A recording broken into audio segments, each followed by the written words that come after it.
पहला सवाल, वो कौन से नबी हैं जो बगैर बाप के पैदा हुए हैं? ऑप्शन 1 हज़रत याह्या अलैहिस्सलाम, ऑप्शन 2 हज़रत ईसा अलैहिस्सलाम, ऑप्शन 3 हज़रत मूसा अलैहिस्सलाम। सही जवाब है हज़रत ईसा अलैहिस्सलाम।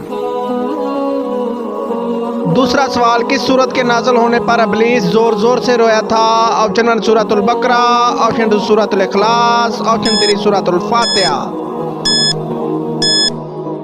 सही जवाब है सूरतुल फातिहा। तीसरा सवाल, किस सहाबी की नमाज जनाजा 70 मरतबा पढ़ी गई? ऑप्शन 1 हज़रत हमजा, ऑप्शन 2 हज़रत साद, ऑप्शन 3 हज़रत उमर रज़ियल्लाहु ताला अन्हु। सही जवाब है हज़रत हमजा रज़ियल्लाहु ताला अन्हु। आखिरी सवाल, हज़रत मोहम्मद सल्लल्लाहु अलैहि वसल्लम ने अपनी ज़िंदगी के कितने साल मक्का में गुजारे? ऑप्शन 1 10 साल, ऑप्शन 2 53 साल, ऑप्शन 3 23 साल।